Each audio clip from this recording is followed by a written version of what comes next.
আসসালামু আলাইকুম। সবাই কেমন আছেন? আশা করি সবাই ভালো আছেন। আজ আপনাদের জন্য নিয়ে এসেছি গল্পের অন্তিম পর্ব। আশা করি গল্পটা আপনাদের ভালো লাগবে। তাহলে চলুন শুরু করা যাক। এতক্ষণ পর্যন্ত সে আমাকে কয়টা ঘুষি মেরেছে তার কোনো হিসাব নেই। এবার আমি ওকে ছেড়ে দিলাম। ছেড়ে দেওয়ার পরেই হলো আসল বিপত্তি। হঠাৎ ছাড়া পেয়ে লাবণ্য আমার গালে কষে দুটো থাপ্পড় মারে। লাবণ্য কান্না করতে করতে বলে, আমি বলেছি না আপনি কোনোদিনও নিজেকে পাল্টাতে পারবেন না। দেখলেন তো আমার কথা মিলে গেল। আপনি আপনার আসল রূপ দেখিয়েই দিলেন। এখনো আপনার এত লোভ মেয়েদের শরীরের প্রতি, এত নেশা একটা মেয়ের শরীর ভোগ করার। ছি, মাঝে মাঝে আপনার উপর না নিজের প্রতি নিজেরই ঘৃণা হয় যে আমি আপনার মতো একটা চরিত্রহীন ধোঁকাবাজের সাথে রিলেশন করেছিলাম। অন্ধের মতো বিশ্বাস করে নিজের সর্বোচ্চ উজাড় করে ভালোবেসেছিলাম। ওর কথার মাঝে আমি কথা বলে উঠলাম। আমি বললাম, লাবণ্য চুপ করে যাও। এত রাতে জোরে জোরে চিৎকার করে পুরো বাড়ির সবাইকে জাগিও না। তোমার এই চেঁচামেচিতে মেয়েটা কেঁপে কেঁপে উঠছে, ভয় পাচ্ছে। প্লিজ এবারের মতো চুপ হয়ে যাও। রাত অনেক হয়েছে, ঘুমিয়ে পড়ো। যা কথা হবার তা সকালে হবে। আর এমনি তো আমার শরীর খুব টায়ার্ড, পুরো শরীর ব্যথা করছে, সাথে মাথাও ব্যথা করছে। প্লিজ এভাবে কানের কাছে চেঁচামেচি করো না। এমনিও মেজাজ বিগড়ে আছে, কখন কি করে বসে তার কোনো নিয়ত্তা নেই। তাই বলছি চুপচাপ শুয়ে পড়ো, আর আমাকেও শান্তিতে ঘুমোতে দাও। এই বলে চোখ বন্ধ করে শুয়ে পড়লাম। এদিকে লাবণ্য ভাবছে থাপ্পড় দুটো খেয়ে আমি কিভাবে চুপ করে আছি। আসলে পরের বাড়ি পরের ঘর, এখানে ঝামেলা করা ঠিক হবে না, পরে দেখে নেব ওকে। লাবণ্য এসব ভেবে ধীরে ধীরে মেয়ের পাশে গিয়ে শুয়ে পড়ল। লাবণ্য শোয়ার সাথে সাথে অনিফা উঠে গেল। লাবণ্য ওকে কাছে টানার আগে আমি অনিফাকে বুকে টেনে নিলাম। অচেনা মানুষের বুকে এসে কান্না করার কথা, কিন্তু অনিফা কান্না করার বদলে আমার দিকে তাকিয়ে হাসছে, চোখে এখনো নিবিড় ঘুম। মেয়ের হাসি দেখে আমি ওকে বুকের সাথে জড়িয়ে রাখলাম। অনিফা ঘুম ঘুম ভাব নিয়ে আমাকে জড়িয়ে ধরে ঘুমিয়ে পড়ে। এদিকে লাবণ্য রাগে কটমট করছে, আমার দিকে রাগান্বিত ভাবে তাকিয়ে আছে। আমি বললাম, দেখলে তো আমার মেয়ে আমাকে কি সুন্দর জড়িয়ে ধরে ঘুমোচ্ছে। এবার চিন্তা করে দেখো, তোমাকে ছাড়াও কিন্তু আমি আমার মেয়েকে রাখতে পারবো। তাই বলছি সবকিছু ভালো ভালো মেনে নাও। তা না হলে তোমাকে এভাবে একা খাটে ঘুমোতে হবে, আর আমার কলিজা আমার বুকে ঘুমোবে। আমার কথাগুলো শুনে লাবণ্য মনে খুব কষ্ট পাচ্ছে, চোখের কোণে জল চকচক করছে। কান্না জড়িত গলায় বলে, আপনি ভালো না, আমি আপনাকে কোনোদিনও মেনে নেব না। এ বলে কান্না করতে করতে অন্যদিকে ফিরে গেল। ওকে অমন করে কান্না করতে দেখে আমার খুব মায়া হচ্ছে। এদিকে ততক্ষণে আমার মেয়ে ঘুমিয়ে পড়েছে। আমি কোনো রকম মেয়ের থেকে নিজেকে ছাড়িয়ে উঠে গেলাম। আমার সাইডে বালিশ দিয়ে লাবণ্যর পাশে গিয়ে শুয়ে পড়লাম। আমার সাইডে বালিশ দিলাম এই জন্য যাতে আমার মেয়েটা পড়ে না যায়। আমি লাবণ্যর পাশে গিয়ে শুয়েছি, সেটা লাবণ্য অনুভব করতে পারলো, কিন্তু সে আমার দিকে ফিরল না, অন্যদিকে ফিরে শুয়ে আছে। আমি ওর কাঁধে হাত রেখে বললাম, এই আমার দিকে ফিরো। লাবণ্য হাত দিয়ে আমার হাত সরিয়ে দিল। আমি আবার ওর কাঁধে হাত রেখে বললাম, লাবণ্য আমার দিকে ফিরো, আমি কি বলতে চাই একবার শোনো। এবার সে আমার দিকে ফিরে, চোখ থেকে এখনো জল টপ টপ করে পড়ছে। আমি ওর চোখের পানি মুছে দিয়ে কপালে গভীরভাবে একটা চুম্বন করলাম। লাবণ্য চোখ বন্ধ করে নিল। আমি বললাম, কেন এভাবে কান্না করছো? কি হয়েছে? লাবণ্য বলে, তুমি কেন বারবার ওকে নিয়ে যেতে বলো আমার কাছ থেকে? তখন আমার প্রচুর কষ্ট হয়, আমি ওকে ছাড়া থাকতে পারবো না। লাবণ্যর কথা শুনে আমার মুখে প্রশান্তির হাসি খেলে গেল, কারণ লাবণ্য আমাকে মেনে নিয়েছে। কি করে বুঝলাম সেটাই ভাবছেন আপনারা, তাই তো? আসলে লাবণ্য আমাকে তুমি করে বলে সম্বোধন করেছে, তাতেই বুঝতে পারলাম সে আমাকে মেনে নিয়েছে। এবার আমি ওকে আরো কাছে টেনে নিলাম, কানের নিচ দিয়ে চুলের গভীরে হাত গলিয়ে চুলের মুঠি শক্ত করে ধরে ঠোঁটে আলতো করে কিস করলাম। ওর নাকে নাক ঘেঁষে বললাম, পাগলি একটা, তোমাকে ভয় দেখাচ্ছি এর জন্য যাতে তুমি সবকিছু মেনে নাও। তোমাকে ছাড়া আমি অনিফাকে রাখবো কি করে? ওর যেমন আমাকে প্রয়োজন, তেমনি তোমাকেও প্রয়োজন ওর জন্য। লাবণ্য বলে, তাহলে তুমি ওকে নিয়ে যাবে না আমার কাছ থেকে? আমি বললাম, না, আমি তো নিয়ে যাব তোমাকে। তুমি আমার সাথে থাকলে আমার মেয়েও তো আমার সাথে থাকবে। এবার বলো, বিয়ে করবে আমাকে? দেখো, তুমি আমাকে বিয়ে না করলে কিন্তু তোমার চোখের সামনে দিয়ে তোমার মেয়ের বাবাকে রোশালি বিয়ে করে নেবে। তখন তুমি সারা জীবন বসে বসে কান্না করবে, আর আমার মেয়ে বাবার আদর থেকে বঞ্চিত হবে। এই লাবণ্য, রাজি হয়ে যাও না। তুমি শুধু একবার হ্যাঁ বলো, তাহলে আমি কাল সকালেই তোমাকে বিয়ে করে নেব। লাবণ্য বলে, তুমি এমন কেন? আমি বললাম, কিরকম? লাবণ্য বলে, এই যেমন ধরো সবকিছুতে তাড়াহুড়ো, যখন রিলেশনে ছিলাম তখনও সবকিছুতে তাড়াহুড়ো করতে, তখন না হয় নিজের স্বার্থের জন্য এমন করেছো, কিন্তু এখন কেন এমন করছো? আমাকে ভাববার সময় দিচ্ছ না একদম। আমি বললাম, এখন তাড়াহুড়ো করার কারণ হলো রোশালি। সে খুব ক্ষিপ্ত হয়ে আছে আমার উপর, কারণ আমি তাকে বিয়ে করব না। কেন করব না সেটা কারণও সে জানে। সে কিছু করার আগে আমি তোমাকে বিয়ে করতে চাই। আমি কোনো ঝামেলা চাই না লাবণ্য, তোমাকে বিয়ে করে নতুন জীবন শুরু করতে চাই। লাবণ্য বলে, যদি আমি তোমাকে বিয়ে করতে রাজি না হই তখন? আমি ওকে আরো শক্ত করে নিজের বুকের সাথে চেপে ধরে কানের কাছে ফিসফিস করে বললাম, তুলে নিয়ে গিয়ে জোর করে বিয়ে করতাম, আর তা না হলে মেয়েকে নিয়ে চলে যেতাম। তখন তুমি আপনা আপনি আমার কাছে আসতে, তখন আমি তোমাকে বিয়ে করে নিতাম। এখন বলো, বিয়ে করবে আমাকে? লাবণ্য বলে, আমাকে একটু সময় দাও, আমি ভেবে বলছি। আমি বললাম, আমি জানি তুমি আমাকে ভালোবাসো, আমার জন্য এখনো নীরবে কান্না করো, তাহলে সবকিছু মেনে নিতে সমস্যা কোথায়? ঠিক আছে, এখন ঘুমাও, কাল সকালে না হয় তোমার ডিসিশন জানিও। এই বলে আমি ওকে জড়িয়ে ধরে ঘুমানোর চেষ্টা করলাম। লাবণ্য নিজেকে ছাড়ানোর চেষ্টা করে। আমি বললাম, এভাবে থাকো না। লাবণ্য বলে, না, মেয়েটি ওই পাশে একা ঘুমিয়ে আছে, নড়ে চড়ে যদি পড়ে যায়। আমি বললাম, আমি বালিশ দিয়ে দিয়েছি, আর এমনিতেও ও আমার মেয়ে, এত সহজে পড়বে না। তোমাকে অনেক দিন পর বুকে নিয়েছি, এখন একটু শান্তি করে ঘুমোতে দাও না। লাবণ্য বলে, এমন করে বলছো যেন এতদিন আমার জন্য ওয়েট করেছিলে। এতদিনে তো কতগুলো মেয়ে তোমার রাতের সঙ্গী হয়েছে, তাদেরকে তো বুকে নিয়ে দিব্যে ঘুমিয়েছিলে। তখন তো আমার কথা একটুও ভাবনি, এখন কেন আমার বুকে শান্তি খুঁজছো? আমি বললাম, তুমি যা বলছো সবই ঠিক, কিন্তু তারপরও তুমি সবার ঊর্ধ্বে। তুমি যে আমার রাজকুমারীর মা, রাজকুমারীর মাকে কি বলে জানো? রানী। তাহলে তুমি এটা ভাবো, আমি কি করে আমার রাজকুমারীর মা রানীকে কষ্ট দেই? আমার অবহেলায় অনেক তো কষ্ট পেলে, এবার তো আর এসব হতে দিতে পারি না। অনেক তো হলো, এবার সবকিছু স্বাভাবিক হওয়া উচিত। লাবণ্য বলে, কিন্তু তোমার মা বাবা, তারা কি মেনে নেবে আমাকে? আমি বললাম, আমার মা বাবা কখনোই আমার অবাধ্য হয়নি, এখন তো আরও হবে না। কেন জানো? কারণ এখন আমার রাজকুমারী আছে যে, ওকে দেখার পর আমার যেমন মাথা ঘুরে গিয়েছিল, নিজেকে পরিবর্তন করতে বাধ্য হয়েছি, তেমন আমার মা বাবা আমার মেয়েকে দেখে মেনে নিতে বাধ্য হবে, এমনকি তোমাকে মাথায় করে রাখবে। বাকি রাতটুকু আমরা এভাবে কথা বলে কাটিয়ে দিলাম। লাবণ্যকে বোঝাতে বোঝাতে ভোরের আলো ফুটলো। এদিকে আমার বুকে মাথা রেখে শুয়ে আছে, অন্যদিকে সংকোচ করছে আমাকে মেনে নিতে। কি আজব মেরে বাবা! রাত থেকে সকাল হয়ে গেল বোঝাতে বোঝাতে, তারপরে সে সম্মতি জানাচ্ছে না বিয়ে করবে বলে। লাস্ট পর্যন্ত হারুনের মা বাবাকে বলতে বাধ্য হয়েছি। তারা শুনে প্রথমে একটু মন কষাকষি করলো আমাকে নিয়ে। তাদেরকে শুধু আমার আর লাবণ্যর সম্পর্কের কথা বলেছি, অন্য কোনো বিষয় কিছু বলিনি, তাহলে তো আরও কেলেঙ্কারি বাড়ত। শেষমেশ তারাও বোঝালো লাবণ্যকে, সাথে আমি, হারুন, হিনা, আমরাও ওকে বোঝালাম, অনেক কষ্টে রাজি করালাম। সেও মেয়ের দিকে তাকিয়ে রাজি হতে বাধ্য হলো। বিকেলের দিকে কাজে ডেকে আমাদের বিয়ে পড়ানো হলো। তবে আমার মা বাবা উপস্থিত ছিল না। হারুনের মা বাবা দায়িত্ব নিয়ে আমাদের বিয়ে দিলেন। সন্ধ্যার সময় বিদায় নিয়ে আমাদের বাড়ির উদ্দেশ্যে রওনা দিলাম, সাথে আমার স্ত্রী লাবণ্য আর আমার কলিজার টুকরা অনিফা। বিয়ে যখন করেছি, স্ত্রী বলতে সমস্যা কোথায় বলুন? আমার মুখে এখন দুনিয়া জয় করার মতো হাসি। আমাকে খুশি দেখে লাবণ্য বলে, কি ব্যাপার, আজ মনে হচ্ছে তোমাকে অনেক খুশি খুশি লাগছে। আমি একগাল হেসে বললাম, খুশি কেনই বা হব না বলো? আমার জীবনের সবচেয়ে সুখের মুহূর্ত তো এখন। নিজের স্ত্রী মেয়েকে নিয়ে নিজের বাড়িতে ফিরছি, তার আনন্দ তোমাকে কি করে বোঝাবো লাবণ্য? এভাবে নানান কথা বলতে বলতে বাড়িতে ফিরলাম। লাবণ্য আমাদের বাড়িতে এই প্রথম এসেছে। যখন ওর সাথে রিলেশনে ছিলাম, তখন অন্য একটা বাড়িতে ওকে নিয়ে এসেছিলাম। ওকে ছাড়ার 2 মাস পর এই বাড়িটা কেনা হয়েছে। লাবণ্য বাড়ির দিকে চোখ বড় বড় করে তাকিয়ে আছে। এত বড় বাড়ি সে আগে কখনো দেখেনি। এটা বাড়ি না বলে রাজপ্রাসাদ বলা যায়। দারোয়ান গেট খুলে দিতেই আমি গাড়ি নিয়ে ভেতরে প্রবেশ করলাম। গাড়ি থামিয়ে লাবণ্যকে নিয়ে নামতেই দারোয়ান দেখে এগিয়ে আসে। তার কৌতূহল জাগলো জানতে ওরা কারা। দারোয়ান বলে, অনি বাবাজি, ওরা কারা? আগে কখনো এই বাড়িতে দেখিনি। আমি একগাল হেসে অনিফাকে দারোয়ান আঙ্কেলের কোলে দিয়ে বললাম, আঙ্কেল, আমার মেয়ে, আর এ হচ্ছে তোমাদের বৌমা।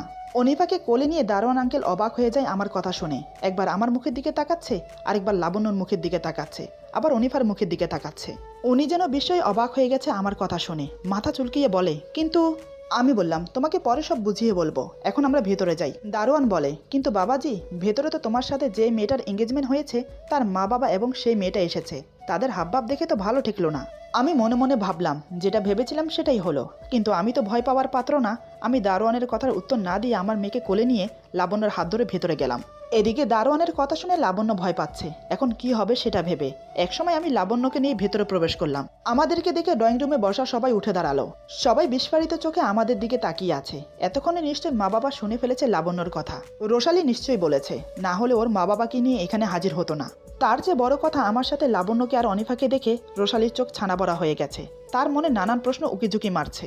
কারোর মুখে কোনো কথা নেই, সবার চোখ অনিফার দিকে, কারণ অনিফার চেহারার সাথে আমার চেহারা হুবহুব মিল। অনিফা তখন আমার কোলে, তাই সবার চোখ আমাদের দুজনের দিকে ঘোরাফেরা করছে। মা ধীরে ধীরে 1 পা 2 পা করে আমার দিকে এগিয়ে আসছে। আমার সামনে দাঁড়িয়ে চোখ বড় বড় করে অনিফাকে দেখতে লাগলো। মা অনিফার মুখে হাত বুলিয়ে ওর চোখ, নাক, ঠোঁট, কান খুঁটিয়ে খুঁটিয়ে দেখতে লাগলো। মা অস্ফুট স্বরে বলে ওঠে, এ তো দেখছি পুরো আমার অনি। কে বাবা ও? প্রশ্নটা আমাকে উদ্দেশ্য করে বলে। আমি বললাম, মা, ও আমার মেয়ে, তোমাদের একমাত্র নাতি। কথাটা শুনে মার চোখ মুখ উজ্জ্বল হয়ে উঠল। কিন্তু বাবা মুখে রাগ ফুটিয়ে বলে, এসব কি হচ্ছে অনি? এরা কারা, আর এই বাড়িতেই বা কি করছে? আমি বললাম, বাবা, ও আমার স্ত্রী লাবণ্য, আজ আমি ওকে বিয়ে করেছি, আর এ হচ্ছে আমার একমাত্র মেয়ে অনিফা। বাবা বলে, কি আবল তাবল বলছো তুমি? তোমার মাথা ঠিক আছে? তোমার এঙ্গেজমেন্ট হয়েছে রোশালির সাথে, আগামী মাসে তোমার বিয়ে, আর তুমি কিনা এখন এসে বলছো এই মেয়েকে বিয়ে করেছো? আর আমাদের মান সম্মানের কথা একটু ভাবলে না? আমার বন্ধুর সামনে আমার উঁচু মাথা হেট করে দিলে, এটা আমি তোমার থেকে আশা করিনি। আমি চুপচাপ শুনে যাচ্ছি। মা বলে, যা হবার হয়ে গেছে, এখন আর কি বা করার আছে? বাবা বলে, তুমি চুপ করো, তোমার জন্যই ছেলেটা এতটা বিগড়ে গেছে। এভাবে বাবা আরো কিছুক্ষণ বকাঝকা করলো আমাকে। তারপর বন্ধুর কাছে হাত জোর করে ক্ষমা চাইলো। একসময় বাবার বন্ধু নিজের মেয়ে আর স্ত্রীকে নিয়ে চলে গেল। যাওয়ার সময় রোশালি আমার দিকে তাকিয়ে কান্না করতে করতে চলে গেল। সবাই চলে যাওয়ার পর বাবা ধপ করে সোফায় বসে বলে, উফ বাবা, হাঁপ ছেড়ে বাঁচলাম। মা, আমি, লাবণ্য তিনজনই অবাক হয়ে তাকিয়ে আছি বাবার দিকে। অনিফা তখনও মায়ের কোলে। বাবা মায়ের দিকে তাকিয়ে বলে, আরে তোমরা অমন করে তাকিয়ে কি দেখছো? জলদি আমার দিদিভাইকে দাও। আর যে পারছি না ধৈর্য ধরতে ওকে কোলে নিতে। হঠাৎ বাবার এমন পরিবর্তন দেখে আমরা তিনজন হাঁ করে তাকিয়ে থাকি। বাবা বলে, আরে কি হলো, তোমরা এভাবে তাকিয়ে আছো কেন? আরে আমি তো এতক্ষণ অভিনয় করছিলাম। তখন যদি ওকে বকাশকা না করতাম তাহলে তো ঝামেলা বাড়তো, তাই তো এমনটা করলাম। কই দাও দেখি, আমার দিদিমণিকে দাও। মা এবার একগাল এসে বাবার কোলে অনিফাকে দিল। অনিফাকে কোলে নিয়ে বাবা সেই কি খুশি, যেন তিনি আসমানের চাঁদ হাতে পেয়েছেন। আমি লাবণ্যকে ইশারা করে বললাম, তুমি দাঁড়িয়ে আছো কেন? যাও গিয়ে মা বাবাকে সালাম করো। লাবণ্য ধীর পায়ে গিয়ে মা বাবাকে সালাম করলো। মা বাবা দুজন লাবণ্যর মাথায় হাত বুলিয়ে বলে, বেঁচে থাকো মা, বেঁচে থাকো। তারপর মা লাবণ্যকে নিজের পাশে বসিয়ে নিল। মা বাবা যে এত সহজে মেনে নেবে সেটা ভাবতেই আমার অবাক লাগছে। আমি কিছু বলতে যাব তার আগেই মা বলে, তোকে কিছু বলতে হবে না। রোশালি আমাদেরকে সব বলেছে। যা করেছিস বাবা, খুব অন্যায় করেছিস। এমনটা করা তোর উচিত হয়নি। আমি মাথা নিচু করে আছি, চুপচাপ মায়ের কথা শুনে যাচ্ছি। লাবণ্য মায়ের পাশে বসে আছে চুপচাপ। একসময় মা বলে, অনেক হয়েছে, এবার যা, বৌমাকে রুমে নিয়ে যা। অনিফা আমাদের কাছে থাকুক। মনে মনে একটু খুশি হলাম লাবণ্যকে একান্তভাবে পাওয়ার আশায়। আমি লাবণ্যকে নিয়ে নিজের রুমে গেলাম। লাবণ্য আমার রুমে প্রবেশ করে ঘুরে ঘুরে দেখতে লাগলো। ঘরটা খুবই পরিপাটি করে সাজানো, তার সাথে অনেক বড় রুম, দামি দামি আসবাবপত্র দিয়ে সাজানো। এদিকে আমি ধীরে ধীরে ঘরের দরজা বন্ধ করে হঠাৎ পেছন থেকে লাবণ্যকে জড়িয়ে ধরলাম। আমি বললাম, কি ম্যাডাম, পছন্দ হয়েছে শ্বশুরবাড়ি আর আমার রুম? লাবণ্য বলে, সবচেয়ে বেশি পছন্দ হয়েছে তোমার মা বাবাকে। তারা সত্যি অনেক ভালো মানুষ। বাবা তো খুব মজার মানুষ। কিভাবে অভিনয় করে গেল আমি একটুও টের পাইনি। আমি বললাম, সেটার বলতে, আমিও তো টের পাইনি। তার থেকে বড় কথা হলো, আমি আমার বয়সে বাবাকে কখনো এতটা খুশি হতে দেখিনি যেটা আমি আজ ওনাকে দেখলাম। লাবণ্য বলে, সত্যি কি আমি এতটা ভাগ্যবতী যে আমি আমার পছন্দের মানুষের সাথে সারা জীবন কাটাবো, যাকে আমি আমার থেকেও বেশি ভালোবাসি? আমি ওর ঘাড়ে কিস করে বললাম, হ্যাঁ মহারানী, তুমি তোমার অনেকে পেয়ে গেছো, এবার কি তুমি খুশি না?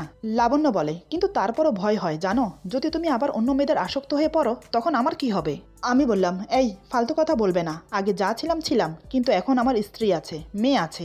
এখন আমাকে এসব করা সাজে না, তাই এসব চিন্তা মাথায়ও আনবে না। লাবণ্য বলে, তাই যেন হয়। এদিকে আমি কথা বলতে বলতে লাবণ্যর ঘাড়ে কিস করছি আর দু হাতে শক্ত করে জড়িয়ে ধরেছি। একদম আমার শরীরের সাথে মিশিয়ে নিয়েছি। শাড়ির ফাঁক দিয়ে হাত গলিয়ে নাবিতে হাত বোলাচ্ছি। ধীরে ধীরে লাবণ্যর নিঃশ্বাস ঘন হচ্ছে। একসময় ঘাড় ছেড়ে দিয়ে ওকে আমার দিকে ফিরিয়ে ঠোঁটে ঠোঁট ডুবিয়ে দিলাম। লাবণ্য চোখ বন্ধ করে আমাকে জড়িয়ে ধরে।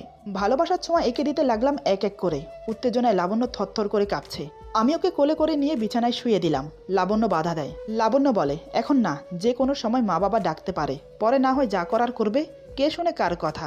তখন তো আমি আমার মাঝেই নেই। আমি বললাম, একদম না, আমার এখন চাই, মতলব এখন, একদম বাধা দেবে না। লাবণ্য বলে, আরে বুঝতে পারছো না কেন? অনিফা মা বাবার কাছে, যে কোনো সময় ওকে নিয়ে আসতে পারে। তখন যদি আমাদেরকে এই অবস্থায় দেখে ফেলে তখন? আমি বললাম, তুমি কি আমাকে পাগল ভাবো? আমি তো রুমে প্রবেশ করেই দরজা লাগিয়ে দিয়েছি। কেউ এখন আমাদের ডিস্টার্ব করবে না। এ বলে আমি ওকে আদর করতে লাগলাম।